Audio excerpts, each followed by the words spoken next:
La Guinée vit toujours au rythme de la contestation. Le projet de réforme constitutionnelle du président Alpha Condé ne passe pas. L'opposition l'accuse de vouloir la modifier pour briguer un troisième mandat. Lui laisse planer le doute. Pour en parler à mes côtés, Cellou Dalein Diallo, bonsoir. Vous êtes chef de file de l'opposition guinéenne. Merci à vous d'avoir accepté notre invitation. Le FNDC, le Front National pour la défense de la Constitution, a suspendu les manifestations pour le moment. Ce mercredi se tient une marche funèbre en hommage aux manifestants qui ont été tués ces dernières semaines. Est-ce que ce sera une occasion pour vous de reprendre justement la contestation ? Il faut rappeler que la première semaine de manifestation, nous avons eu droit à une répression sanglante. Aujourd'hui, il y a un total de 13 citoyens qui ont perdu la vie, qui ont été assassinés à bout portant par les forces de l'ordre à Marella, à Mamou et surtout à Conakry. Donc nous allons les enterrer demain et organiser une marche funèbre pour les accompagner de l'hôpital Ignasdine jusqu'au cimetière de Bambito où il y a un carré réservé aux victimes d'Alpha Condé. Je rappelle qu'ils sont déjà 117 aujourd'hui, des citoyens qui ont été abattus, comme je l'ai dit, à bout portant et qui n'ont jamais eu droit à la moindre enquête, à la moindre compassion et à la moindre justice.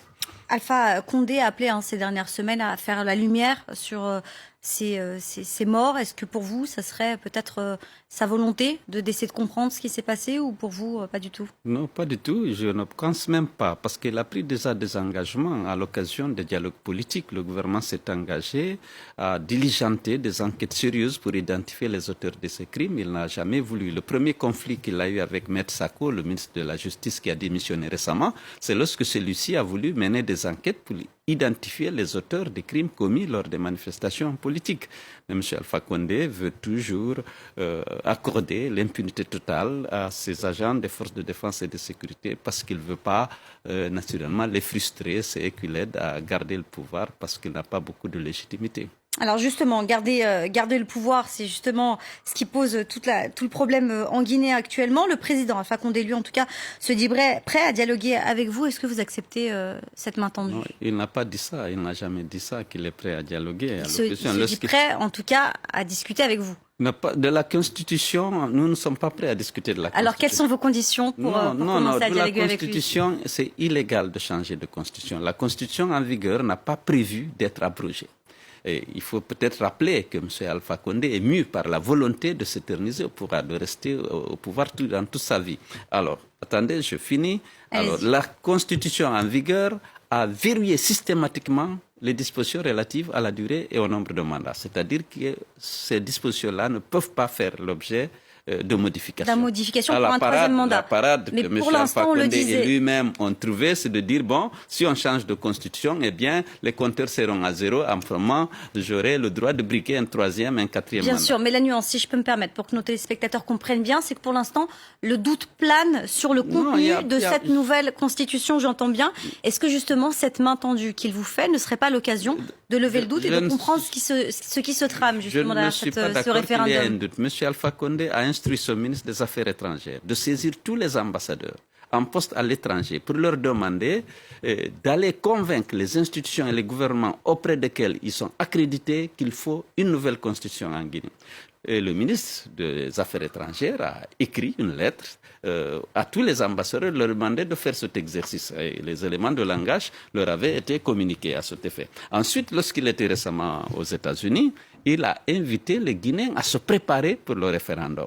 Sans compter maintenant les nombreuses manifestations qu'on organise ça et là, avec la bénédiction des préfets et la protection des forces de l'ordre, alors que le FNDC, lorsqu'on a commencé la dernière fois, notre manifestation a été réprimée dans le sang. Même si la toute dernière, qui a mobilisé plus d'1 million de personnes, 1 500 000 exactement selon les estimations des observateurs, eh bien, cette manifestation avait été autorisée suite à la pression des partenaires techniques et financiers. Alors, nous n'avons pas eu la réponse sur le fait, est-ce que vous acceptez ou non de dialoguer, en tout cas avec Alpha Condé, mais puis j'en profite de votre présence en France. Qu'est-ce que vous attendez du gouvernement aujourd'hui français ou de l'Union européenne, par exemple? La France et l'Union européenne avaient contractualisé dans l'accord de Cotonou le respect d'un certain nombre de valeurs par les pays ACP bénéficiaires de l'aide européenne.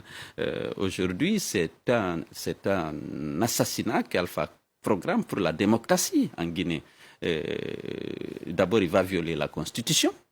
parce que cette constitution n'a pas prévu de dispositions pour être abrogée tant qu'il y a la continuité dans le fonctionnement des institutions de la République.